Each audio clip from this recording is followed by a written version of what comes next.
હવે આજે પણ આપણે વાત ગયા વ્યાખ્યાનની વાતને આગળ આપણે વધારી રહ્યા છીએ. ગયા વ્યાખ્યાનની અંદર આપણે કાર્લ માર્ક્સના ઐતિહાસિક ભૌતિકવાદ અને એના પછીનો જે એમનો સિદ્ધાંત છે એ દ્વંદ્વાત્મક ભૌતિકવાદ, એ બંને સિદ્ધાંતોની આપણે સમજ પ્રાપ્ત કરી. અગાઉ કહ્યું હતું એ પ્રમાણે કાર્લ માર્ક્સના જે સમાજશાસ્ત્રીય યોગદાનની જો આપણે વાત કરીએ તો મિત્રો સૌથી મોટું જો કોઈ યોગદાન લખી શકાય, આમ તો એમના બધા જ સિદ્ધાંતો એ સમાજશાસ્ત્રમાં વિશેષ યોગદાનને જ પાત્ર છે, પરંતુ જ્યારે સમાજ જીવનને સમજવાની જે વૈજ્ઞાનિક રીતોની જ્યારે વાત આવે છે, જ્યારે આપણને પ્રત્યક્ષવાદ, ઓગસ્ટ કોમ્ટના પ્રત્યક્ષવાદની જ્યારે આપણે વાત મૂકીએ છીએ, ત્યારે એ સંદર્ભમાં આપણને કાર્લ માર્ક્સના ઐતિહાસિક ભૌતિકવાદની એ સ્મૃતિ આપણને તાજી થતી હોય છે. એટલે પ્રત્યક્ષવાદ એ પણ એક સમાજને સમજવાની એક રીત છે કોમ્ટની દૃષ્ટિકોણથી. સમાજને સમજવાનો એક દૃષ્ટિકોણ અલગ છે, જેને આપણે માર્ક્સનો અભિગમ કહીએ છીએ. માર્ક્સનો અભિગમ જે છે કે સમાજને જોવા સમજવાની ઐતિહાસિક ભૌતિકવાદનો પરિપ્રેક્ષ્ય ધ્યાન પર લેવું જોઈએ.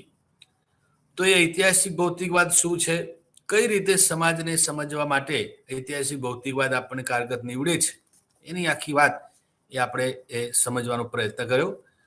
દ્વંદ્વાત્મક ભૌતિકવાદની અંદર એમને સૃષ્ટિની જે પરિવર્તનશીલતા છે, બે પ્રકારની જે વાસ્તવિકતાઓ અને વાસ્તવિકતાઓ વચ્ચેનો સતત દ્વંદ, અને દ્વંદને પરિણામે સમાજની અંદર અને સૃષ્ટિમાં જે કંઈ પરિવર્તન આવે છે, તો પરિવર્તનના કારક તરીકે માર્ક્સ એ આ બે પ્રકારની વાસ્તવિકતાઓ વચ્ચેના દ્વંદને ગણે છે. તો એ કેવી રીતે દ્વંદ થાય છે, દ્વિતીય વાસ્તવિકતાઓ ગૌણ વાસ્તવિકતાને ઘાટ આપે છે, અને અંતે કેવી રીતે બંને વચ્ચે એક સંઘર્ષ કે દ્વંદ થાય છે, અને સમાજની અંદર પરિવર્તન કેવી રીતે આવે છે, એ આખી વાત એમને એમના સિદ્ધાંતના માધ્યમ આપણે સમજાવવાનો પ્રયત્ન કર્યો. આજે મિત્રો એ જ કડીમાં આગળ આપણે વાત કરવા જઈ રહ્યા છીએ, અને એટલો જ મહત્વનો એમનો જે સિદ્ધાંત છે તે છે થિયરી ઓફ સરપ્લસ વેલ્યુ, એટલે અતિરિક્ત મૂલ્યનો સિદ્ધાંત. મિત્રો કાર્લ માર્ક્સના આ પણ એટલા જ મહત્વના સિદ્ધાંતની વાત આપણે કરીએ તે પહેલા થોડીક વાત હું તમને એટલા માટે યાદ અપાવું કે મિત્રો અતિરિક્ત મૂલ્યનો સિદ્ધાંત એ કાર્લ માર્ક્સનો એટલો જ જાણીતો સિદ્ધાંત છે જેટલો ઐતિહાસિક ભૌતિકવાદનો છે. આ સિદ્ધાંતના માધ્યમે માર્ક્સે આપણને જે ખાસ કરીને શ્રમજીવીઓનું આ મૂડીવાદી વ્યવસ્થામાં કેવી રીતે શોષણ થાય છે, આખી એ વ્યવસ્થામાં શ્રમજીવી કેવી રીતે એનો ભોગ બને છે, એ આખી વાત આપણને એ સિદ્ધાંતના માધ્યમે સમજાવવાનો પ્રયત્ન કર્યો છે. તો આ માર્ક્સના આ અતિરિક્ત મૂલ્યનો સિદ્ધાંત કેવી રીતે આ આપણને સમાજની અંદર જે વર્ગો પ્રવર્તે છે, એ વર્ગની અંદર વિશેષ કરીને મૂડીવાદી વર્ગ, કેપિટાલિસ્ટ જે ક્લાસ છે, એ કેપિટાલિસ્ટ ક્લાસ કેવી રીતે આ જે શ્રમજીવીઓ કે જેઓની પાસે કેવળ એમનો શ્રમ છે, એ શ્રમ વેચીને એમનું કેવી રીતે ભારોભાર આ મૂડીવાદી વ્યવસ્થામાં શોષણ થાય છે, એની સમજણ એ એમને આ અતિરિક્ત મૂલ્યના સિદ્ધાંત વડે આપણને સમજાવવાનો પ્રયત્ન કર્યો છે. તો એની વાત હવે આપણે સમજવાનો પ્રયત્ન કરીએ. મિત્રો એવું કહેવાય છે કે મૂડીવાદી ઉત્પાદન પદ્ધતિ જે છે એ શ્રમજીવી વર્ગ માટે કઈ રીતે વિપરીત સામાજિક પરિણામો નિપજાવે છે, અને કઈ રીતે એમનું સામાજિક, આર્થિક, શારીરિક અને માનસિક શોષણ કરે છે, એ આખી હકીકત એ માર્ક્સે એમના સિદ્ધાંતમાં સમજાવવાનો પ્રયત્ન કર્યો છે. મિત્રો શોષણ આપણે સામાન્ય રીતે એવું સમજતા હોઈએ છીએ કે આ વ્યવસ્થામાં, મૂડીવાદી વ્યવસ્થામાં શ્રમજીવીઓનું આર્થિક શોષણ થતું હોય છે, પણ કેવળ આર્થિક શોષણ નથી. આર્થિક શોષણની સાથોસાથ એમનું સામાજિક શોષણ થાય છે, શારીરિક શોષણ પણ થાય છે, માનસિક શોષણ પણ થાય છે. એના જ્યારે આપણે એની વાત કરીશું એના પરિણામો કે અતિરિક્ત મૂલ્યના શું શું પરિણામો આવે છે, અને આ વાત મિત્રો હું તમને એટલા માટે વધારે સ્પષ્ટતાપૂર્વક કહું છું કે કેવળ કદાચ માર્ક્સે આ વાત જે તે સમયે શ્રમજીવીઓની બાબતમાં કહ્યું હશે, પણ વર્તમાનમાં પણ જો અત્યારની જે વ્યવસ્થા જે છે એ વ્યવસ્થાને જો તમે થોડાક બારીકાઈપૂર્વક જોવાનો પ્રયત્ન કરો તો તમને આજની આ વ્યવસ્થામાં પણ આ પ્રકારની વ્યવસ્થામાં ક્યાં કઈ રીતે તમે એને શ્રમજીવી શબ્દ વાપરો, તમે એમને કારકુનમાં વાપરો, મેનેજર ક્લાસ વાપરો, જે કંઈ કહેવું હોય તે આજે જેને કહી શકાય કે ખાનગી સેક્ટરમાં અને કોર્પોરેટ સેક્ટરમાં, પ્રાઇવેટ સેક્ટરમાં જે લોકો કેટલાક પ્રકારની કામગીરી સાથે જોડાયેલા છે, વિશેષ કરીને હવે તો જો કે એ ચલણ ભારતમાં પણ ચાલુ થઈ ગયું છે. મુંબઈ આવા મહાનગરોમાં તમે જાઓ તો એ વસ્તુ તમને સીધી રીતે સ્પષ્ટ દેખાઈ આવે છે. એટલે ત્યાં આપણને આ કાર્લ માર્ક્સની વાત અદ્દલ સાચી પડતી હોય એવું લાગી આવે. એટલે વર્તમાન વ્યવસ્થા જે છે એ વર્તમાન વ્યવસ્થામાં પણ જે કારીગર જ્ઞાતિ હોય કે મેનેજર ક્લાસ, જેને આપણે ક્લેરિકલ વાત કરીએ છીએ, એ લોકો પણ કોઈ ને કોઈ રીતે આ અતિરિક્ત મૂલ્યના સિદ્ધાંત સાથે બંધ બેસતા હોય એવું આપણને લાગે છે. એની વાત આપણે આગળ ક્યાંક કોઈ જગ્યાએ મૂકીશું, પણ ટૂંકમાં આજના સંદર્ભમાં પણ આ માર્ક્સને સમજવાનો આપણે પ્રયત્ન કરવો. એટલે માત્ર જે તે સમયની વ્યવસ્થા, જે તે સમયના સમાજ વ્યવસ્થાની અંદર વર્ગો અને એમાં થતું આ લોકોનું શોષણ એ કેવળ બરાબર છે, સમયની વ્યવસ્થાના ભાગરૂપે માર્ક્સે કહ્યું, પણ કેવળ એ જ સંદર્ભમાં જ વાતને જોવી મૂલવવી તેના કરતાં વિશેષ કરીને આજના સંદર્ભમાં જો આપણે સમજવાનો પ્રયત્ન કરીશું તો હું માનું છું કે આ સિદ્ધાંત આપણને વધારે સમજણમાં ઉતરશે. માર્ક્સ એવું કહે છે કે જેમની પાસે મૂડી છે એવા મૂડીવાદીઓ પોતાની મૂડીના જોરે ગરીબ શ્રમજીવીઓનું શ્રમનું ખરીદી કરે છે. મિત્રો અહીં એક બાબત આપણે પણ એ સમજીએ કે અગાઉના વ્યાખ્યાનમાં વાત આપણે કરી હતી, હેવ અને હેવ નોટ, જેઓની પાસે છે તે ને જેઓની પાસે નથી તે. માર્ક્સ તો એવું કહે છે કે બે જ વર્ગોની વાત છે. આપણે આગળ જે વાત કરી કે ભાઈ આજની સુધીના માનવ સમાજમાં બે વર્ગો રહ્યા છે અને વિભિન્ન કાળક્રમમાં, સમયના કાળખંડમાં શરૂઆતની અંદર આ પ્રકારના વર્ગો, કયા કયા પ્રકારના વર્ગોની વાત પણ આપણે કરી. તો માર્ક્સ કહે છે કે આ બે પ્રકારના વર્ગો અને એક વર્ગ પાસે હવે જ્યારે ઉત્પાદનના સાધનો જ્યારે બદલાયા છે, પેલું જે પ્રોડક્ટિવ ફોર્સ, એટલે પ્રોડક્ટિવ ફોર્સની અંદર ઉત્પાદક જે બળો જે છે એ ઉત્પાદક બળોની અંદર માર્ક્સ આપણને જે કહ્યું કે ભાઈ ઉત્પાદન અને ઉત્પાદનના સાધનો, આજે ઉત્પાદનના સાધનો જ્યારે જ્યારે બદલાયા છે ત્યારે એ ઉત્પાદનના સાધનો સાથેના માનવીય સંબંધોમાં બદલાવ આવ્યો છે. એક સમયે આપણી પાસે ઉત્પાદનના સાધનો જેને કહી શકાય બિલકુલ સાદા હતા, નિમ્નતમ કોટીનું યંત્ર વિદ્યા હતી, અને કહેવાય કે સાવ જેને કહી શકાય કે માનવ શક્તિ અને પ્રાણી શક્તિ વડે આપણે ઉત્પાદન કરતા હતા. એ સમયમાં આ પ્રકારની વર્ગ વ્યવસ્થા હતી તો એ પ્રકારનું શોષણાત્મક વ્યવસ્થા નહોતી. સામુદાયિક પાયા પર ખેતી થતી અને દરેકને પોતાના પરિશ્રમ પ્રમાણે, પોતાની જરૂરિયાત પ્રમાણે સૌને મળી રહેતું હતું. જ્યારે જ્યારે આ વ્યવસ્થા બદલાઈ, કઈ વ્યવસ્થા બદલાઈ? તો ઉત્પાદનના સાધનોની માલિકી ભાવના આવી.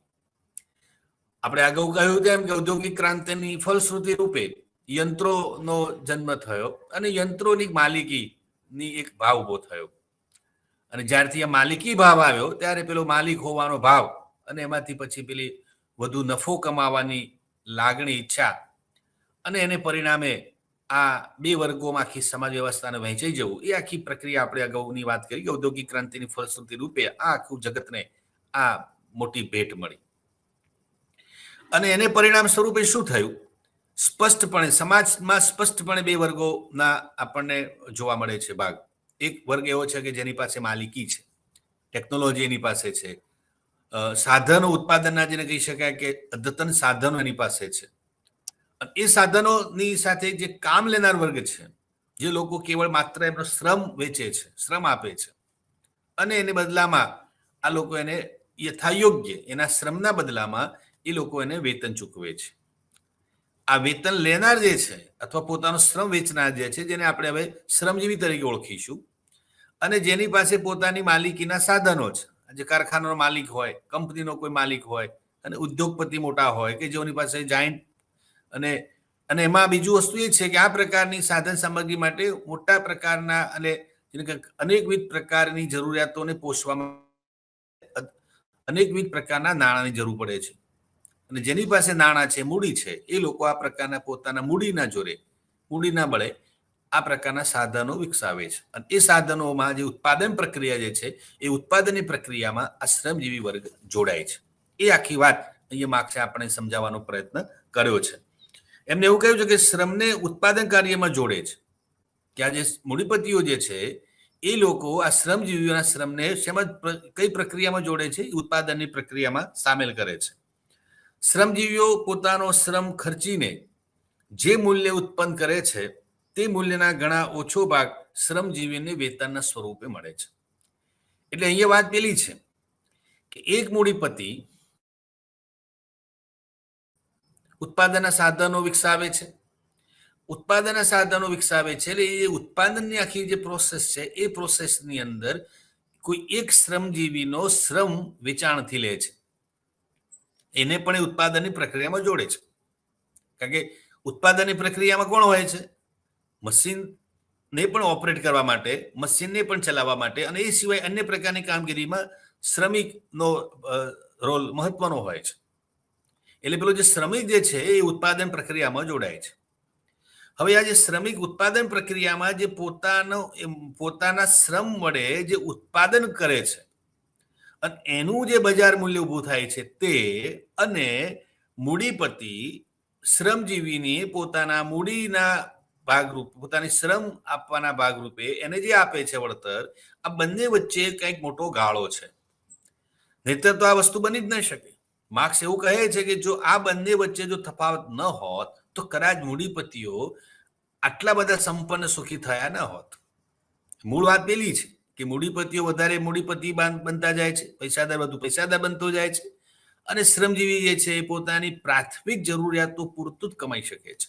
કેટલીક વાર તો એનાથી પણ ઓછું, નિમ્નતમ વેતન, અને પોતાની મૂળભૂત જે જરૂરિયાતો છે એ મૂળભૂત જરૂરિયાતોને સંતોષવા માટે પણ તેને અપૂરતું વેતન મળે છે. એટલે આ મૂડીપતિઓ કઈ રીતે પેલાના શ્રમના બળે આવક ઊભી કરે છે, જેને કહી શકાય કે નફો રળે છે, એ નફાની પદ્ધતિ કઈ રીતે, નફો ક્યાં છે અને નફો કોને કેવી રીતે મળે છે, આખી પ્રક્રિયા આપણને આ સિદ્ધાંત વડે આપણને માર્ક્સે સમજાવ્યું છે. મૂડીપતિ પાસે કઈ રીતે મૂડીનો સંચય થાય છે? કારણ કે હમણાં કહ્યું ને કે મૂડીપતિ વધારે પૈસાદાર બનતો જાય છે, માલિક વધારે પૈસાદાર બને, અને શ્રમજીવી વર્ગનું કઈ રીતે શોષણ થતું રહે છે. અહીંયા અતિરિક્ત મૂલ્યનો સિદ્ધાંત એ માર્ક્સે રજૂ કર્યો છે. બીજી રીતે એવું પણ કહી શકાય કે અતિરિક્ત મૂલ્યનો સિદ્ધાંત એ મૂડીવાદી પદ્ધતિમાં મૂડીના સંચયની અને મૂડીપતિ વર્ગ દ્વારા શ્રમજીવી વર્ગના થતા શોષણની હકીકત પર પ્રકાશ પાડે છે. કારણ કે અહીંયા મૂડીપતિઓ કઈ રીતે શ્રમજીવીનું શોષણ કરે છે અને એ કઈ પ્રક્રિયા છે કે જેના માધ્યમે આ શોષણ ટકી રહ્યું છે, અથવા તો આપણને શોષણની જે વ્યવસ્થા છે એ સમાજમાં જોવા મળે છે. એ આખી વાત સમજાવવા માર્ક્સે આ સિદ્ધાંત આપણને સામે રજૂ કર્યો છે. મજૂરે કરેલું ઉત્પાદન, એ થોડીક એના સંદર્ભે થોડીક આપણે સમજીએ કે મૂડીવાદી ઉત્પાદન પદ્ધતિની અંદર મજૂર પોતાના શ્રમથી એ વસ્તુનું મૂલ્ય સર્જે છે. ફરીથી આપ મિત્રોને કહું કે આ આખી વ્યવસ્થામાં મજૂર જે છે એ પોતાના શ્રમથી, પોતાના શ્રમના બળે શું ઊભું કરે છે? વસ્તુનું મૂલ્ય સર્જે છે. કોઈ એક વસ્તુની કિંમત માન લો કે 500 રૂપિયા છે, તો એ 500 રૂપિયાની મૂલ્યનું જે સર્જન જે થયું, એ સર્જન કોના પરિણામે થયું છે? કોના શ્રમના પરિણામે થઈ રહ્યું છે? શ્રમજીવીના શ્રમને કારણે. પરંતુ મજૂરે તેને કરેલા શ્રમના બદલામાં મૂડીપતિ માલિક જેને ચૂકવે છે વેતન, એ વેતન મૂલ્યના પ્રમાણમાં ઘણું ઓછું હોય છે. એ ફરીથી એક ઉદાહરણ વડે આ વાત આપણે વધારે સ્પષ્ટ રીતે સમજીએ. માની લો કે કોઈ કારખાનાનો માલિક કોઈ એક શ્રમિકને પોતાનો શ્રમ ભાડે લે છે, ખરીદે છે.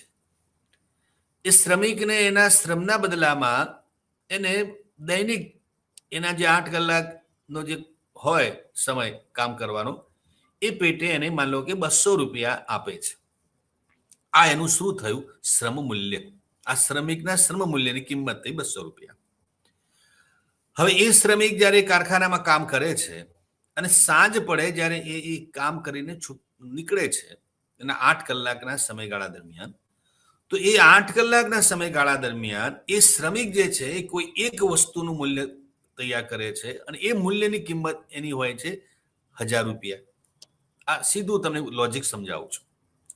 8 કલાકના સમયમાં એને ઉત્પાદન કેટલા રૂપિયાનું કર્યું છે? 1000 રૂપિયાનું. એના બદલામાં માલિક જે છે એ શ્રમજીવીને કેટલા રૂપિયામાં એનો શ્રમ વેચાણથી લીધેલો છે? 200 રૂપિયા. એટલે એને 200 રૂપિયા આપી દીધા. હકીકતમાં શું થવું ઘટે? કે ભાઈ એ શ્રમજીવીએ તો વસ્તુના ઉત્પાદનનું કેટલું 1000 રૂપિયાનું મૂલ્ય ઉત્પાદન કર્યું છે, પણ 1000 રૂપિયા એ શ્રમજીવીને મળતા નથી. એને તો માત્ર એનો કરાર જે કયો છે 200 રૂપિયામાં, એ કરાર પ્રમાણે. તો બાકીનો જે તફાવત રહ્યો 800 રૂપિયાનો જે તફાવત ઉભો થાય છે, એ તફાવત કોના ખિસ્સામાં જાય છે? તો કે છે મૂડીપતિના. બસ એ જે તફાવત ઉભો થયો 800 રૂપિયા, એ 800 રૂપિયાને માર્ક્સની દ્રષ્ટિએ અતિરિક્ત મૂલ્ય કહેવામાં આવે છે. આપણે એમાં એના પડતર કિંમતમાં પણ વાત કરી શકીએ, બીજા અન્ય ખર્ચા પણ કાઢી શકીએ, છતાં પણ ડિફરન્સ જે છે ઘણો રહેતો હોય છે. જે કાચી સામગ્રી, એનું રોકાણ, એનું આ ગણી બધું ને ગણીને તો 1000 રૂપિયાની કિંમતમાં બીજું માન લો તમે બીજા 300-400 રૂપિયા કાઢી નાખો તો 400 ને 200 600 રૂપિયા થયા. છતાંય તો 400 રૂપિયાનો નફો રહ્યો છે. એ 400 રૂપિયાનો નફો જે છે એ સીધો કોના ખિસ્સામાં જાય છે? મૂડીપતિના. આ તો એક શ્રમિકની મેં વાત કરી.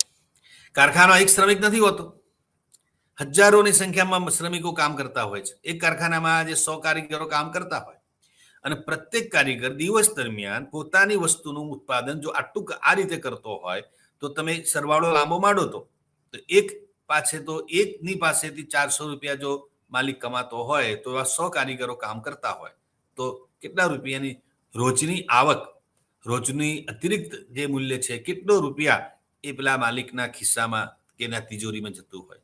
તો આ આખી વાત આપણને અતિરિક્ત મૂલ્ય દ્વારા સમજાવવાનો પ્રયત્ન કર્યો છે.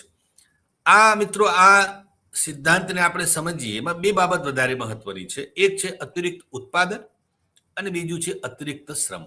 તો પહેલા આપણે એ વાત સમજીએ કે કોને આપણે અતિરિક્ત ઉત્પાદન કહીશું.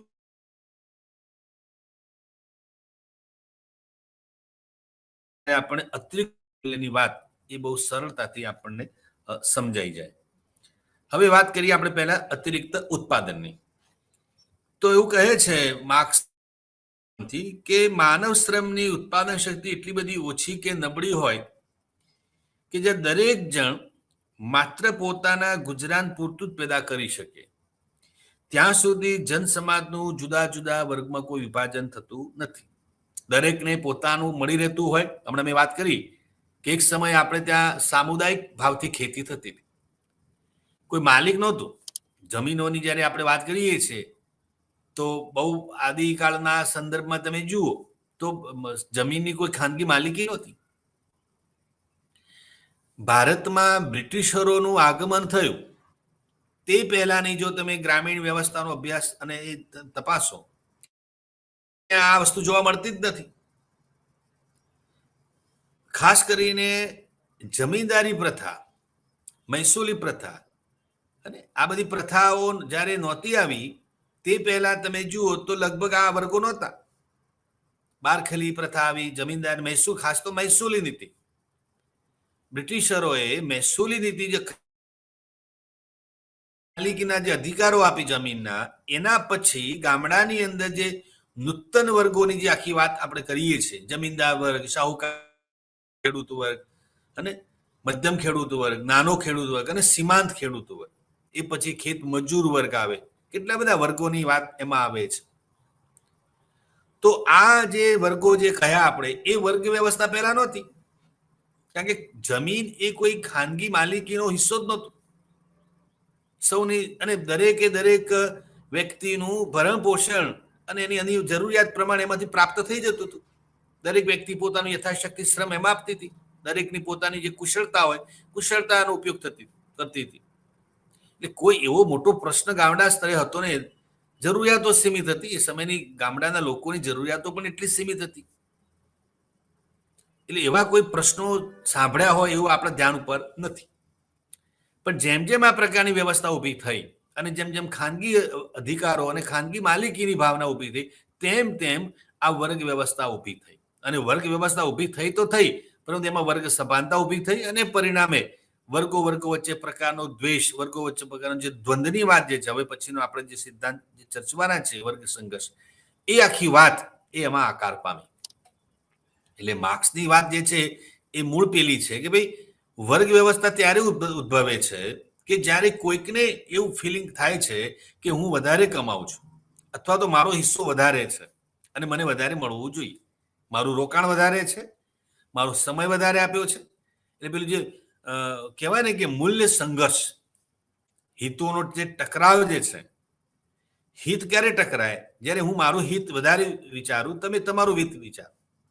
જ્યાં સુધી મારું ને તમારું સહિયારું હિત છે, આપણે વાત કરીએ કે સહકારની ભાવના, કે પરસ્પર એકબીજાની મદદથી સૌનું નહીં, સહિયારું કોઈ સર્જન કરવાની વાત હોય, મારો પરિશ્રમ આપને મદદરૂપ બને, આપનો પરિશ્રમ મને મદદરૂપ બને, સરવાળે હું ને તમે સાથે મળીને આપણે તમારી ને મારી તમારી જરૂરિયાતનો સંતોષ સાથે મળીને કરીએ, ત્યાં સુધી કોઈ ઇશ્યુ જ નથી, કોઈ પ્રશ્ન જ નથી.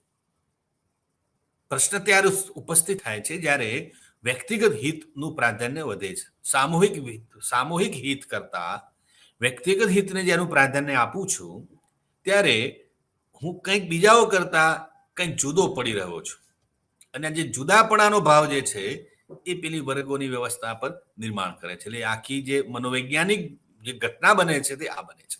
એટલે માર્ક્સ એવું કહે છે કે ભાઈ જ્યાં સુધી દરેકને પોતાનું મળી રહે છે, પોતે પોતપોતાના શ્રમથી કરી રહ્યો છે, તો એમાં કોઈ વર્ગ વ્યવસ્થા ઉભી થતી જ નથી. ત્યાં કોઈ શોષણ કે વિભાજનનો મુદ્દો ઉભો થતો જ નથી. પરંતુ સમાજના જ્યારે બધા લોકો ઉત્પાદકો હોય છે અને બધાની આર્થિક સ્થિતિ સામાન્ય રીતે એક સરખી હોય છે, ત્યારે કોઈ ભેદ હોતા નથી. આપણે ત્યાં ગામડાની અંદર આ સ્થિતિ પહેલા હતી. આજે જો આજના સંદર્ભમાં ગામડાઓની વાત આપણે નથી કરતા, પણ એક સમય ગામડાની અંદર કોઈ અમીર કોઈ ગરીબના ભેદભાવ ઓછા હતા, કારણ કે બધા જ ઉત્પાદકો હતા અને બધાની જરૂરિયાતો કોમન હતી.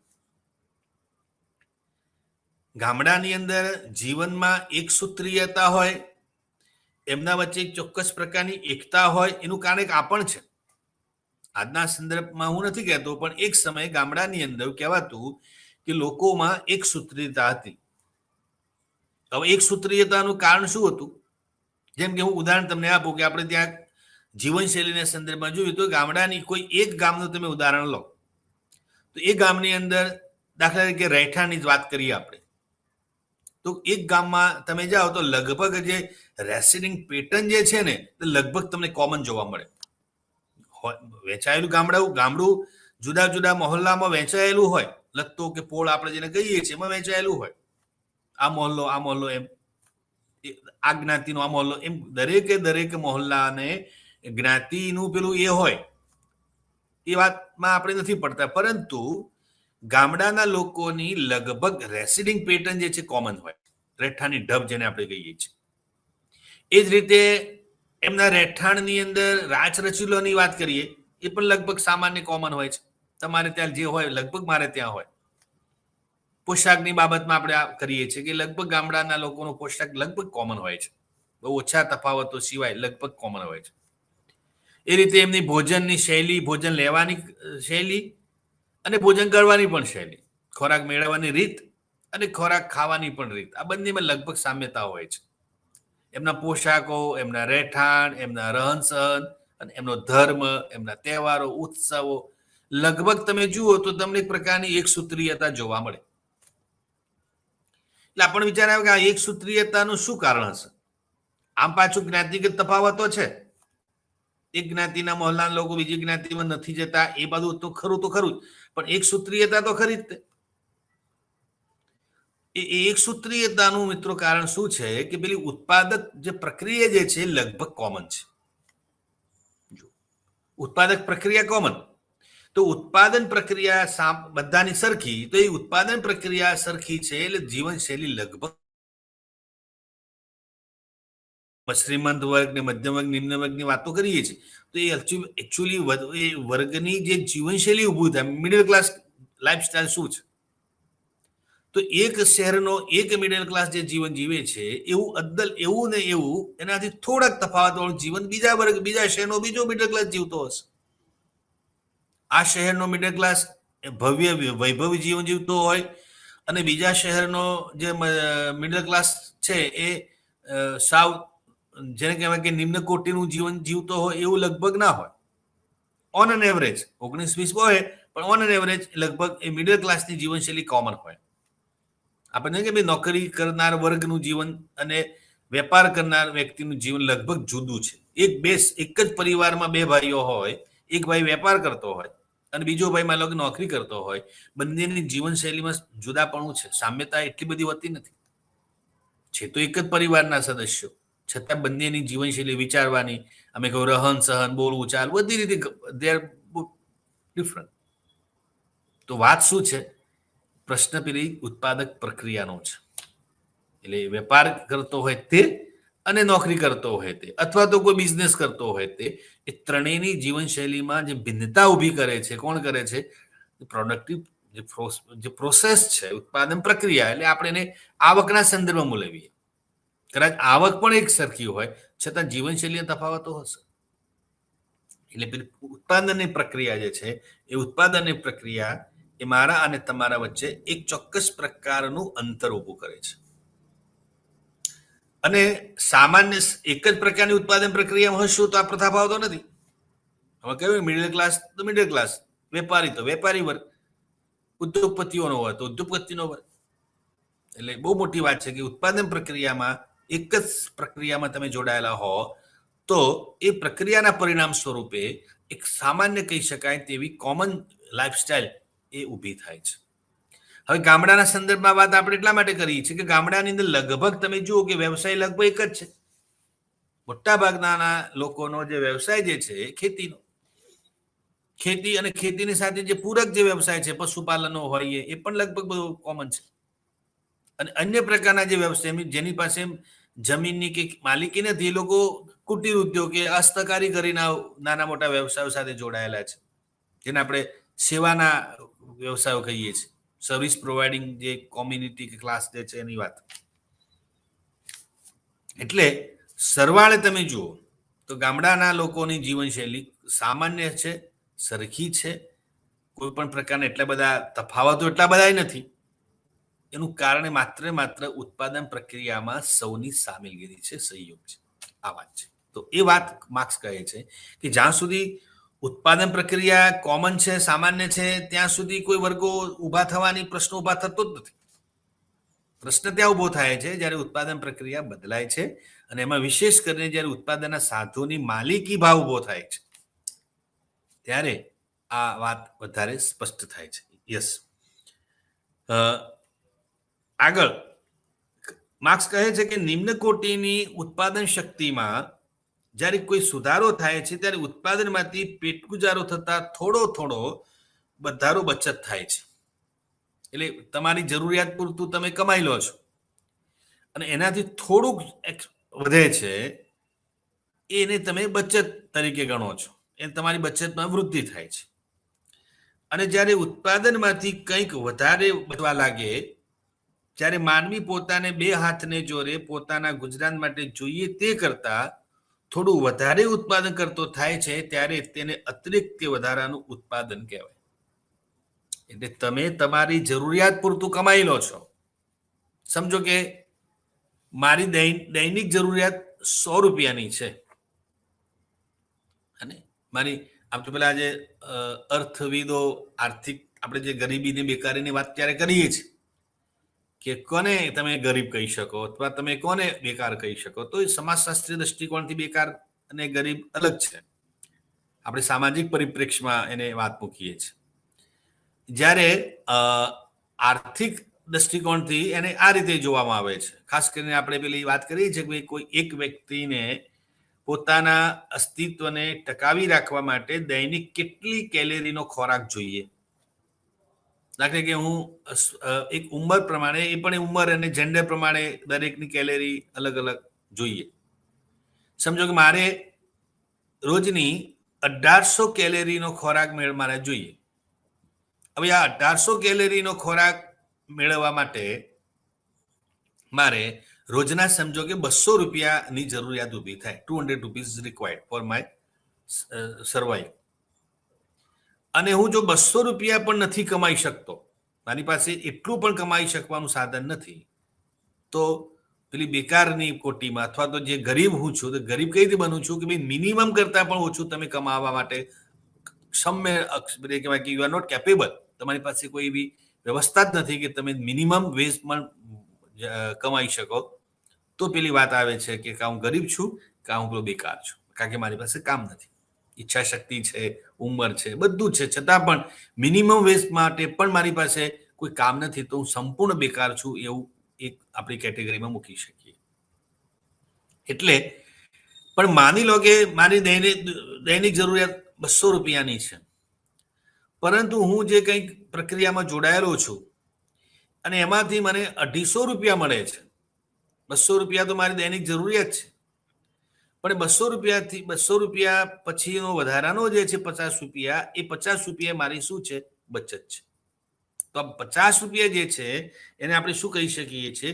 અતિરિક્ત ઉત્પાદન.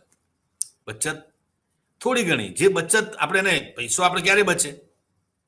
અને આપણી જરૂરિયાત પૂરી થાય ને એમાંથી જે પૈસો બચે એને તો બચત કહીએ છીએ કે ભાઈ આટલા રૂપિયા બચ્યા.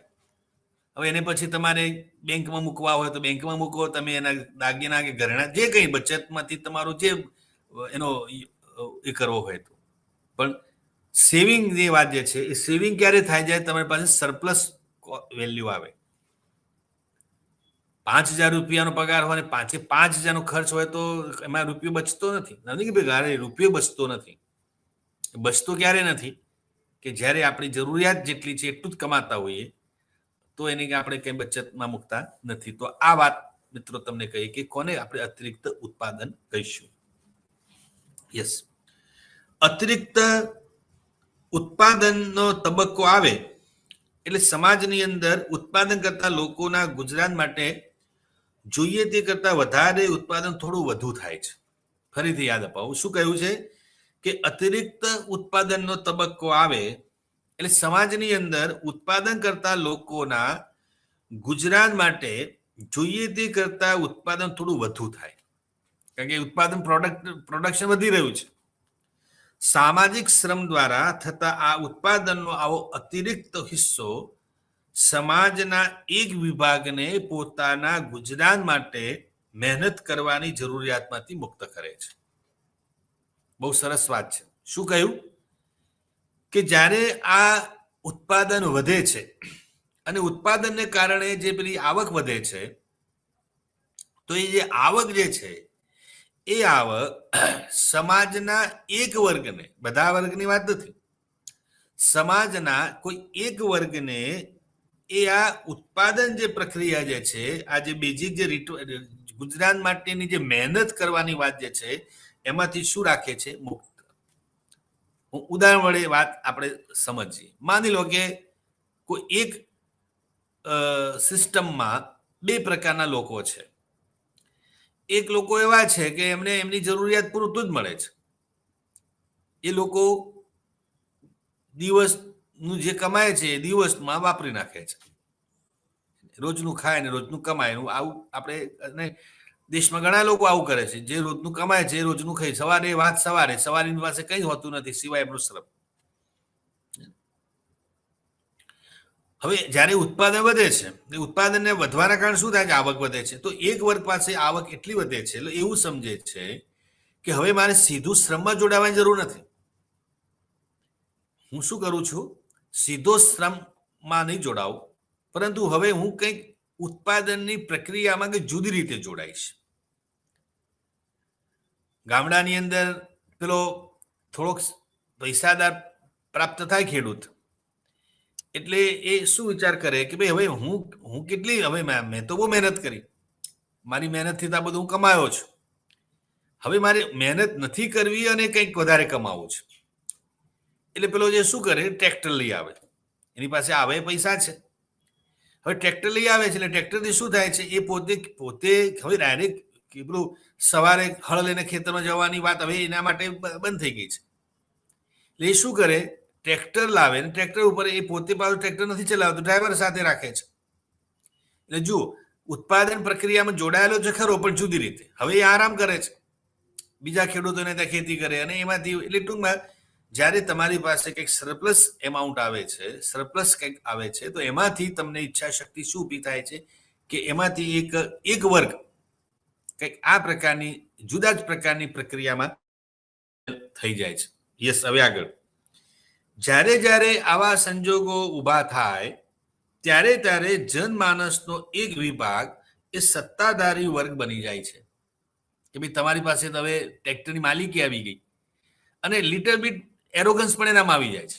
આ પણ આપણે ઓબ્ઝર્વેશન કરી શકીએ છીએ કે બે ખેડૂતો સાથે રહેતા પડોશી હોય, અને એક ખેડૂત પાસે જો ઉત્પાદનના સાધનો આવી ગયા, પેલાની પાસે હજુ જૂનું ટિપિકલ હળદ ચલાવે છે, એ બળદ અને એ જ એની છે એની પાસે, પણ એનો પડોશી જો આ પ્રકારની ટેકનોલોજી લઈ આવે છે, ખાસ કરીને ટ્રેક્ટર લઈ આવે છે, તો બાજુવાળાને ગઈકાલે મિત્રતા રહેવાની, પણ થોડું ઘણું પેલામાં એક પ્રકારનો એરોગન્સ આવી જાય છે કે ભાઈ હવે તો હું ટ્રેક્ટરનો માલિક છું, હવે હું પેલા બળદવાળા હળને ચલાવવા માંગતો નથી.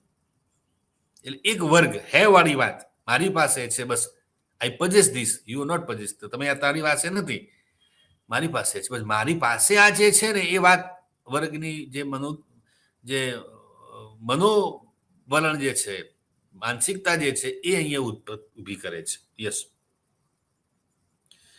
એ વિભાગની નોંધપાત્ર ખાસિયત એ છે કયા કે જેની પાસે સરપ્લસ વેલ્યુ આવી છે એની વાત છે કે પોતાના નિર્વાહ માટે શ્રમ કરવાની ફરજમાંથી સર્વથા મુક્ત થઈ જાય છે.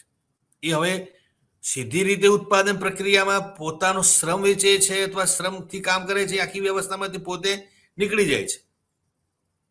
આ ઘડીથી જ શ્રમજીવી ઉત્પાદકોના શ્રમનું બે હિસ્સામાં વહેંચી જાય છે. જે શ્રમ જે છે એ બે હિસ્સામાં વહેંચી જાય છે. એક હિસ્સો કયો, જેને ઉત્પાદકો, જેને આપણે શ્રમજીવો કહીએ છીએ, કે ગુજરાત માટે વપરાતો શબ્દ, કે હું મારા ગુજરાત માટે હું જે શ્રમ કરું છું એને આપણે કયો શ્રમ કહીશું, ઉત્પાદક શ્રમ, જેને આવશ્યક નેસેસરી શ્રમ કહી શકાય, નેસેસરી લેબર, કે જેના માટે મારે મહેનત કરવી જ પડશે. હમણાં કહ્યું 200 રૂપિયાની મારી દૈનિક જરૂરિયાત છે, તો દૈનિક જરૂરિયાતને પોષવા માટે, જરૂરિયાતને સંતોષવા માટે મારે 200 રૂપિયાનું તો કામ કરવું જ પડશે. તો જ્યારે હું 200 રૂપિયાનું કામ કરું છું, this is my necessary labour કહેવાય. યસ. અને બીજો હિસ્સો જે છે, જેને આપણે સત્તાધારી વર્ગની વાત કરીએ છીએ, સત્તાધારી વર્ગના ગુજરાન તથા એની એશ આરામ માટે વપરાતો જે છે એને અતિરિક્ત કે વધારાનો સરપ્લસ લેબર કહેવાય. એટલે જ્યાં સુધી 200 રૂપિયાનો સવાલ છે, દાખલા કે 200 રૂપિયાનું મૂલ્ય ચૂકવવા માટે મને 4 કલાક લાગે, મને ભલે 8 કલાક રોક્યો છે, તો એ 8 કલાકમાંથી મારી જે નીડ જે છે 200 રૂપિયાની, એ નીડને ફૂલફિલ કરવા માટે મારા માટે 4 અવર્સ વેરી ઇનફ. 200 રૂપિયાનું જે શ્રમ ઉત્પાદન જે છે મૂલ્ય તો બસ 4 કલાકમાં ઊભું કરી શકું છું. પણ કારીગર કે શ્રમિક એ પેલા 4 કલાકમાં પછી નીકળી શકતો નથી, જતો નથી, એવું કહી શકતો નથી એના માલિકને કે ભાઈ જુઓ, મને તમે સવારે મને 200 રૂપિયા તમે આપો છો, આ 200 રૂપિયાની હવે મેં જે મજૂરી કરી છે, મહેનત, એ 200 રૂપિયાની કિંમત મેં અહીં પતી ગઈ, નાઉ માય ટર્ન ઇઝ ઓવર, હવે હું જાઉં છું, એવું બની શકે નહીં. માલિક શું કહે છે, ભાઈ મેં તને દિવસ માટે રોક્યો છે, નહીં કે કલાક માટે. તારે તો દિવસમાં જે 8 કલાકનો જે તે ટાઈમ આપ્યો છે એ 8 કલાક તારે કામ કરવું પડશે. તો બાકીના જે હવે 4 કલાક રહ્યા એ 4 કલાક એ જે કારીગર, જે શ્રમિક, જે શ્રમ, જે ઉત્પાદન ઊભી કરશે, જે વેલ્યુ ઊભી કરશે, એ વેલ્યુ જે છે ધેટ ઇઝ કોલ સરપ્લસ. એને તમે સરપ્લસ લેબર કહી શકશો. રિક્વાયરમેન્ટ, તમારી નીડ કમ્પ્લીટ કરવા માટે whatever you are doing that is call your necessary labour. મારી જરૂરિયાતને that is called my necessary labor. એ મારી અનિવાર્ય આવશ્યકતા પૂરી કરવા માટેની મહેનત છે. પણ બાકીની જે હું મહેનત કરું છું આફ્ટર ધેન 4 કલાક કે 6 કલાક, ઘણા કિસ્સામાં 6 કલાક પણ થાય. કદાચ એવો યુવાન અને એકદમ જેને કહેવાય નાની ઉંમરનો કોઈ કારીગર હોય, શ્રમિક હોય, તો એ 4 કલાકને બદલે 2 કલાકમાં 200 રૂપિયાનું કામ કરી નાખે, એની ઝડપ અને શક્તિ વધારે હોય તો કઈ 2 કલાકમાંથી નીકળી જતો નથી. તો એને તો ઓન ધ કોન્ટ્રી શું થયું, 6 કલાક વધારાના કામ કરવા પડશે. હવે તમે વિચાર કરો કે એક શ્રમિકને 200 રૂપિયાની વેલ્યુ ઉત્પાદન કરવામાં 2 કલાક લાગે છે, તો 8 કલાકમાં કેટલી વેલ્યુ ઊભી કરી શકે? સીધું ગણિત છે. 1600 રૂપિયાની કિંમત ઊભી, 8 દુ 16. પણ એનો માલિક એને આપે છે કેટલા રૂપિયા? 200 રૂપિયા. તો 200 એ મારી નેસેસરી વાત છે, નેસેસરી લેબર થયો. અને બાકીના જે છે 8 કલાક અને એમાંથી 200 એટલે 1400 રૂપિયા જે છે, એ 1400 રૂપિયા એ પેલી કઈ થઈ? સરપ્લસ લેબર થયો. કે જે હું શાના માટે ખર્ચ, એ મારી મહેનત ક્યાં જવાની?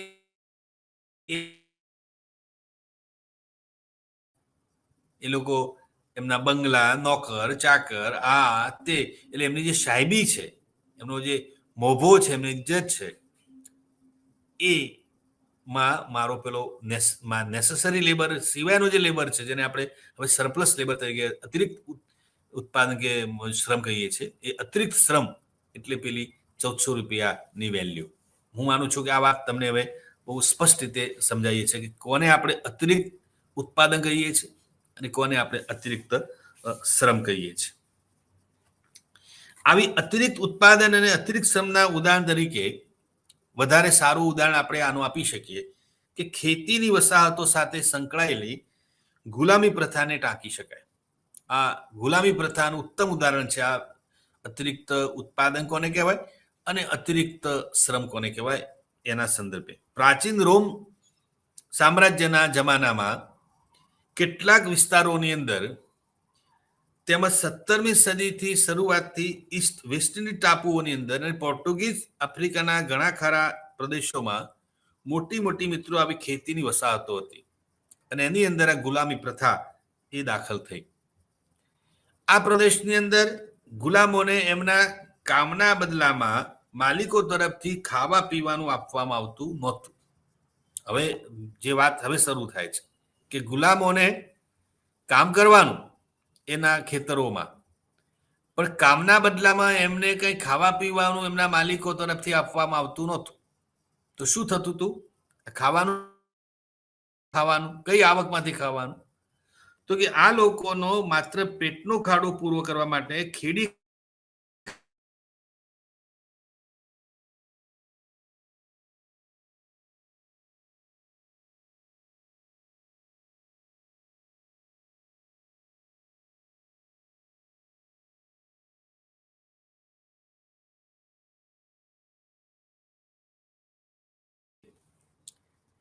જમીનમાં ખેતી કરવાની, મહેનત કરવાની, એના બદલામાં સીધું એમને કંઈ ના મળે, પરંતુ એક ટુકડો આપવા,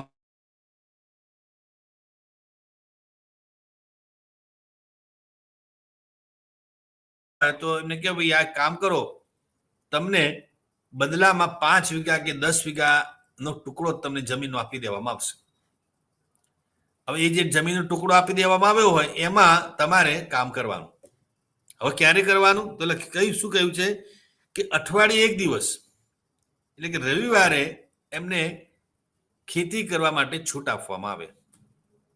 સોમથી શનિ એમને ક્યાં કામ કરવાનું છે? જમીનદારોના જમીનમાં. અને એ જે ટુકડો કાઢ્યો હોય, વીઘો, 2 વીઘા કે 5 વીઘાનો, એ 5 વીઘા કે વીઘાના ટુકડામાં એમને માત્ર એક દિવસ આપવામાં આવે અઠવાડિયા. અને એમાં એમને એ કામ કરવાનું.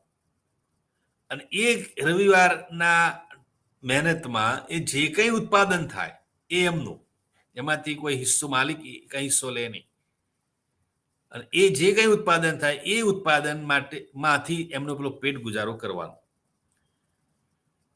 હવે વિચાર કરો કે એક દિવસના શ્રમ કાર્યનું જે કંઈ ઉત્પાદન થાય એ સિવાયનું ગુલામોને ગુજરાન કરવા માટે બીજું કોઈ સાધન નહોતું, સિવાય રવિવાર. હવે સોમથી શનિ એ લોકો જે કંઈ કામ કરે એમાંથી જે ઉત્પાદન થાય એમાંનો હિસ્સો જરા હિસ્સો એક પણ હિસ્સો એમને ના મળે. એ 500 મણ અનાજ ઉત્પાદન થાય કે 1000 મણ ઉત્પાદન થાય એમાં એમને કોઈ રસ નહીં. આપવાનું દાણું સુદ્ધા એમને ના મળે. એમને જે કંઈ મળે એ પેલી રવિવારની એક ખાસ એમને છૂટ આપવામાં આવે કામ કરવા માટે. અને એમાં અને પણ ટુકડો, એમાં કઈ મોટા 1000 વીઘામાંથી એમને કઈ 100 વીઘા કાઢી આપે તો આ પ્રશ્ન ઉભા ન થાય. પણ કેવું નોમિનલ, એ માણસો પ્રમાણે, સંખ્યા પ્રમાણે, 2-5 લોકો હોય તો અડધો વીઘો, વધારે હોય તો એ પ્રમાણે. અને એક માત્ર ને માત્ર રવિવારે એમાં એમને કામ કરવાનું અને બાકીના 6 દિવસ જે છે એના સિવાયના એ માલિકના ત્યાં કામ કરવાનું. આ સોમથી શનિ જે છે એ કયું મૂલ્ય છે થયું મિત્રો? હવે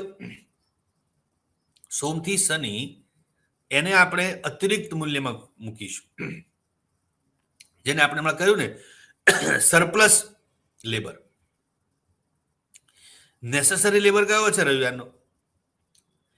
હવે ઘણી વાર એવું બને કે આ રવિવારના લેબરમાંથી એમને માત્ર, મેં હમણાં કહ્યું હતું ને, એમની પ્રાથમિક જરૂરિયાતોને પણ પૂર્ણ કરી શકે એટલું પણ નથી મળતું. છતાં એમના માલિકો એમને વધારાનું એક દાણો સુદ્ધા આપતા નહોતા. તો આ એક સ્થિતિ એ સમયે આપણે વાત કરીને કે એક સમયે આ ગુલામોની પ્રથામાં આવું જોવા મળતું. તો આ બહુ સ્પષ્ટ દેખાઈ આવે છે કે કોને તમે અતિરિક્ત શ્રમ કહેશો, કોને તમે અતિરિક્ત મૂલ્ય કહેશો, કોને તમે વધારાનું મૂલ્ય છે અને કોને તમે જરૂરિયાત, નેસેસરી, આવશ્યક જે શ્રમ છે એના ઉદાહરણ છે. આ ઉદાહરણમાં શ્રમ સપ્તાહ પૂરેપૂરા 7 દિવસનું ગણાતું અને એના 2 ભાગ પડતા. એક ભાગ એક દિવસના રવિવારના કામને આવશ્યક, જેને આપણે કહી શકીએ, અને એ ઉત્પાદન જે થાય એ ઉત્પાદનમાં આ મેં કહ્યું તેમ કે પેલાનું ગુજરાન ચલાવવા માટે. અને બાકીના જે દિવસો છે એ દિવસોને તમે કયું ઉત્પાદન કહેશો? કે સરપ્લસ ઉત્પાદન. હવે જે બાકીના દિવસોમાંથી જે આવક થાય એ આવક પેલા માલિકો એમની પાસે રાખે, એ એમના પેલી હમણાં કહ્યું એમની વૈભવતા, એમની જે જાહો જલાલી છે એ જાહો જલાલી માટે એ પેલું વધારાનું જે ઉત્પાદન જે છે એનો ઉપયોગ થતો. એટલે પેલી વાત સીધી તમને હવે ખ્યાલ આવી ગયો કે અમીરો વધારે કેમ અમીર બને અને પેલો ગરીબ જે છે એટલે ગરીબ વધારે કેવી રીતે ગરીબ રહે. અને આ તો એવું છે કે પેલાને તો પોતાનું પેટીયું પૂરું પાડી શકે એટલું ઉત્પાદન થાય, કેટલાક કિસ્સામાં તો એનાથી પણ ઓછું થાય. રવિવારે એટલે કે ઘણી વાર એવું બને કે રવિવારે અનુકૂળતા આવે ના આવે, આ ખેતીનો વ્યવસાય છે, તમે ઈચ્છો ત્યારે બધું તમારે અનુરૂપ હોય એવું ન બને. ઘણી વાર એવું બને કે સોમથી શુક્ર તમે પેલાના માલિકના ખેતરમાં કામ કરો, એમ થાય ચલો કાલે હું થોડું મારા ખેતરમાં કામ કરીશ, અને ઋતુ બદલાવ, આમાં વરસાદ પડે અથવા તો ઠંડીને, ટૂંકમાં ઘણી બધી વિકટ પરિસ્થિતિ ખેતીના વ્યવસાયમાં તો કેટલી આવે છે. એટલે પછી કઈ પેલો માલિક તમને એવું ના કહે કે ભાઈ તું કામ કર, રવિવારે તું એમાં નથી કરી શક્યો, તું સોમવારે કામ કરી લે છે. ના, સોમવારે આવે એટલે વાત પતી ગઈ, પછી બીજા રવિવારની વાત ગઈ. કેટલી બધી અનિશ્ચિતતા અને કેટલી બધી વિકટ સ્થિતિમાં એને આ કામ કરવાનું. એટલે મૂળ વાત પેલી શ્રમજીવીના શોષણની અહીંયા છે. હા, યસ. આમ જ્યારે મજૂર પોતાના નિર્વાહ માટેનો આવશ્યક શ્રમ કરતો, એની નીડ કમ્પ્લીટ કરવા માટે જે કાંઈ કરે છે it's a basic necessary production. અને જ્યારે વધારાનો કે અતિરિક્ત શ્રમ કરતો હોય છે ત્યારે અતિરિક્ત ઉત્પાદન કરતો હોય છે, એ સરપ્લસ, જેને આપણે લેબર કહીએ છીએ.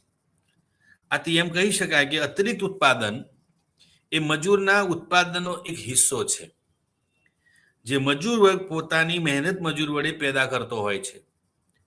પરંતુ જેને સત્તાધારી વર્ગ જેને આપણે કહીએ, જેને આપણે મૂડીપતિ વર્ગ તરીકે ઓળખીએ છીએ, એ મૂડીપતિ વર્ગ મફતમાં પચાવી જાય છે. આવું અતિરિક્ત ઉત્પાદન એ કાં તો કુદરતી પેદાશ સ્વરૂપે પણ હોઈ શકે, એટલે હમણાં કહ્યું કે ખેતીવાડીનો વ્યવસાય હોય તો એ વસ્તુ સ્વરૂપે પણ હોઈ શકે, અને નાણાંની રોકડ રકમ સ્વરૂપે પણ, એનું ફોર્મ ગમે તે હોય. અત્યારે જેમ કે આપણે ત્યાં ઉત્પાદનની જે પ્રક્રિયા જે છે એમાં જુદા જ પ્રકારની લેબરની વાત આવે છે, એટલે એમાં નાણાં પણ હોય, પછી વસ્તુ પણ સ્વરૂપે નીકળતી હોય, અને મેં કહ્યું તેમ કે ભાઈ કુદરતી પેદાશ એ ખેતીનો વ્યવસાય હોય તો એને આપણે બધું એમાં પણ મૂકી શકીએ. પણ ટૂંકમાં આ એક વાત આપણને સમજાવવાનો પ્રયત્ન માર્ક્સે કર્યો છે. હવે વાત આગળ, અતિરિક્ત મૂલ્ય એટલે શું? આ વાત અતિરિક્ત શ્રમ અને અતિરિક્ત ઉત્પાદનની થઈ. હવે જે મૂળ આખા સિદ્ધાંતનો સારરૂપ વાત જે છે તે અતિરિક્ત મૂલ્ય છે. અતિરિક્ત મૂલ્ય એ અતિરિક્ત ઉત્પાદનનું રોકડ સ્વરૂપ છે. નાઉ વેરી મચ ક્લિયર કે અતિરિક્ત મૂલ્ય જે છે એ શું છે? અતિરિક્ત ઉત્પાદનનું રોકડ સ્વરૂપ છે. એ પેલી વાત હમણાં કરી ને કે ભાઈ 2 કલાકમાં 200 તો 8 કલાકમાં કેટલા? 1600. તો મેં તો તમને 200 ની જ વાત કરી છે. તો હવેના જે 6 કલાક તમે જે કામ કરશો, ઉત્પાદન કરશો, એ ઉત્પાદન એ શું છે? અતિરિક્ત મૂલ્ય. એ કોના ખિસ્સામાં જવાનું છે? માલિકના. એટલે અતિરિક્ત ઉત્પાદન એ જ અતિરિક્ત મૂલ્ય. આ એનું સીધો સંબંધ છે. સત્તાધારી વર્ગ કે મૂડીપતિ વર્ગ જ્યારે સમાજના ઉત્પાદનનો અમુક વધારો, જેને આપણે અતિરિક્ત ઉત્પાદન કહીએ છીએ, એ સર્વથા રોકડ સ્વરૂપે પચાવી પાડે છે, ત્યારે એને અતિરિક્ત ઉત્પાદનને બદલે આપણે શું કહીએ છીએ? અતિરિક્ત મૂલ્ય.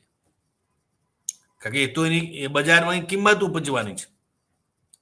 શ્રમિક શ્રમ વેચે છે ને, પણ એ માલિક જે છે એના શ્રમના બદલામાં તો રોકડ રકમ ઊભી કરે છે. એ તમને કઈ શ્રમની બદલામાં શ્રમ હોતો નથી, શ્રમ તમે આપો છો, પણ તમારી શ્રમને એ શું કરે છે? શેમાં કન્વર્ટ કરે છે? રોકડ રકમ. સાંજ પડે 800 રૂપિયા, સાંજ પડે 1000 રૂપિયા ઉભા કરે છે. તો એ વધારાના જે તમને આપે છે એ સિવાયની જે રકમ જે છે એ રકમને આપણે અતિરિક્ત મૂલ્ય તરીકે ગણી શકીએ.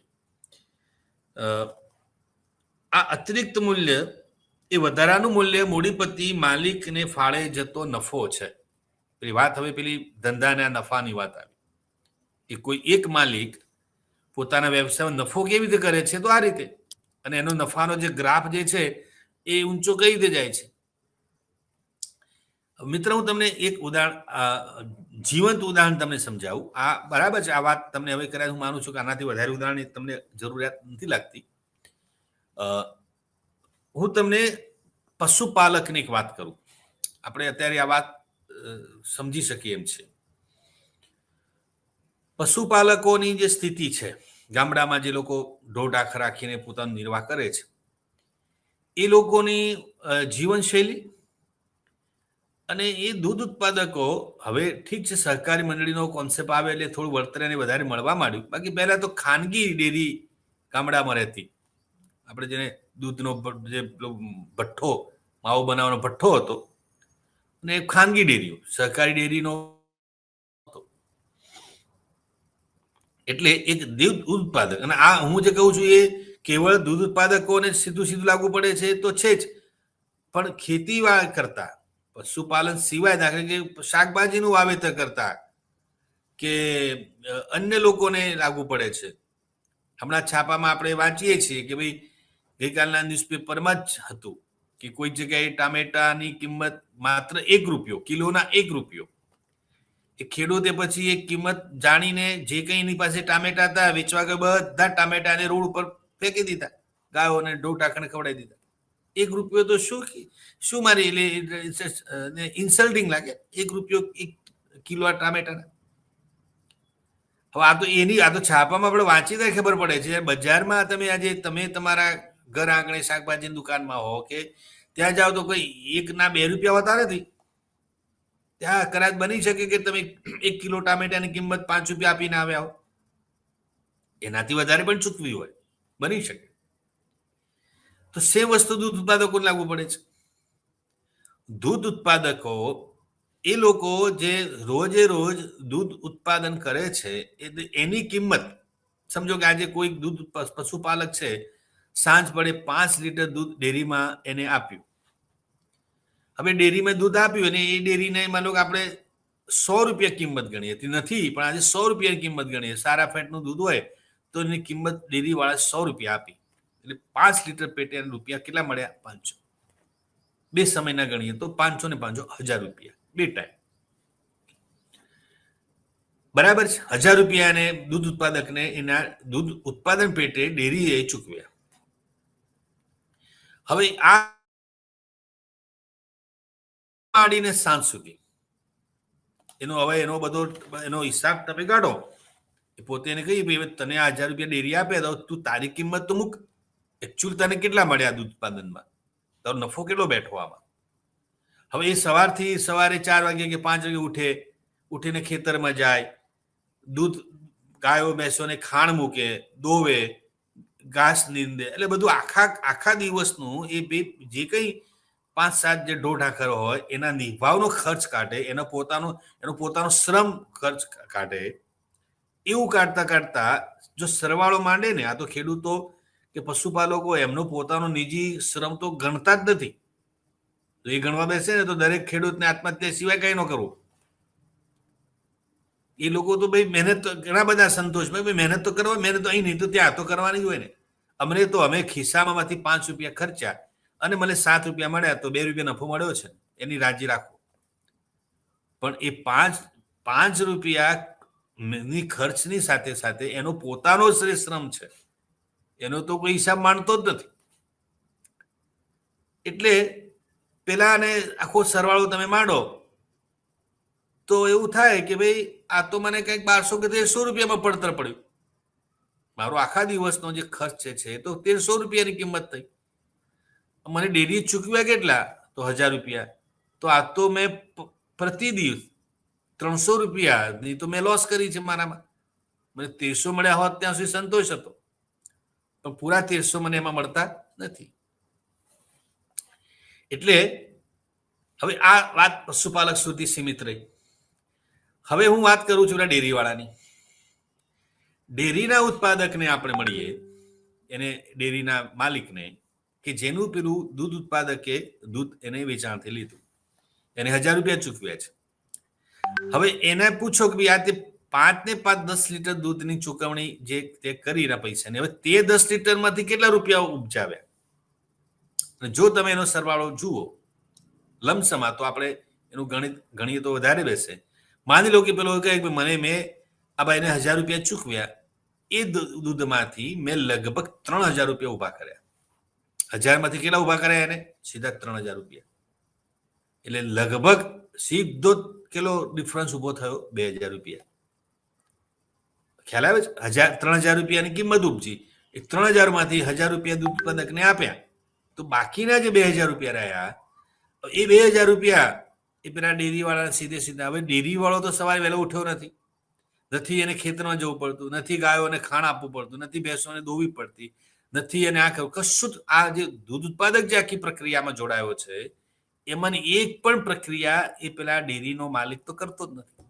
એ તો માત્ર ને માત્ર દૂધની લે છે, કિંમત આપે, દૂધ લે છે, એની હિસાબે એને પેલાને રોકડ રકમ આપે છે. અને પછી દૂધનું જે વચેટી, અને જેમ જેમ આપણે ત્યાં વાત છે ને કે જેટલા વચેટિયાઓ વધુ એટલા નફોનો રેટ ઓછો. આ જ વસ્તુ મિત્રો શાકભાજી ઉગાડનારા ખેડૂતો જે છે, બાગાયતી ખેતી કરનારા જે ખેડૂતો છે, અને જે પાકની વાવણી કરે છે, એ ચાહે રોકડીયો પાક હોય કે અનાજ હોય, એટલે આપણે ત્યાં ટેકાના ભાવની આખી વાત જે છે એ બધું, એ આખો કોન્સેપ્ટ આવ્યો કેવી રીતે? એટલે આજે પણ ભલે સરકારના કાયદાઓ લઘુત્તમ ટેકાના ભાવની વાત છે, ઘણી બધી યોજનાઓ સપોર્ટિવ રહી છે, સરકારે ઘણી બધી બાબતોમાં ખેડૂતોને પશુપાલકોને મદદ આવે છે. પણ એકચ્યુઅલી જે આપણે કાર્લ માર્ક્સની જે વાત કરીએ છીએ ને કે ભાઈ ક્યાં કઈ જગ્યાએ શ્રમિકોનું, આ તો એક શ્રમિકની, માર્ક્સે શ્રમિકની વાત કરી, માર્ક્સે મિડલ ક્લાસનો તો ક્યાંય ઉલ્લેખ કર્યો જ નથી એમની વાતમાં. એમણે તો 2 જ વર્ગો રાખ્યા છે. એક મૂડીપતિનો વર્ગ જે છે, જેની પાસે મૂડી છે, જેની પાસે પોતાની પૈસા છે, અને એ પૈસાના બળે, પૈસાના જોરે એ સાધનો, ઉત્પાદનના સાધનોનો માલિક બને છે, અને એ ઉત્પાદનના સાધનોની માલિકી અને સામે છેડે એક વ્યક્તિ એવી છે કે જેની પાસે કોઈ ઉત્પાદનની માલિકી નથી, સાધનોનો કોઈ એ માલિક નથી, પરંતુ એની પાસે આપવા જેવો, વેચવા જેવું હોય તો એનો પોતાનો શું છે? શ્રમ. અને એ રીતે એ શ્રમિક પોતાનો શ્રમ વેચે છે અને એના બદલામાં એને જે મળે છે તે, અને શ્રમિક પોતાને શ્રમને લીધે જે ઉત્પાદન કરે છે એ બંને વચ્ચે મોટો એવો તફાવત રહી જાય છે. અને એ તફાવતને આપણે અતિરિક્ત મૂલ્ય કહીએ છીએ. હવે નેક્સ્ટ લેક્ચરમાં એ અતિરિક્ત મૂલ્યને પરિણામે શ્રમિકને શું શું ભોગવવું પડે છે અને શું સામાજિક પરિણામો આવે છે એની ચર્ચા આપણે હવેના વ્યાખ્યાનમાં કરીશું. આ મિત્રો, આજે 12 જાન્યુઆરી, અને 12 જાન્યુઆરી આપ સૌ જાણો છો કે રાષ્ટ્રીય યુવા દિન, એટલે આપ સૌ યુવા મિત્રોને આજના દિન વિશેષ કે સૌને યુવા દિનની ખૂબ ખૂબ શુભેચ્છાઓ. આપ સૌનું જીવન ઉન્નત બને અને એક યુવા તરીકે દેશમાં દેશની વિકાસ ગાથામાં આપનું યોગદાન બળવત્તર બને તેવી શુભેચ્છા સાથે આપને સૌને આજના દિનની ખૂબ ખૂબ શુભેચ્છાઓ.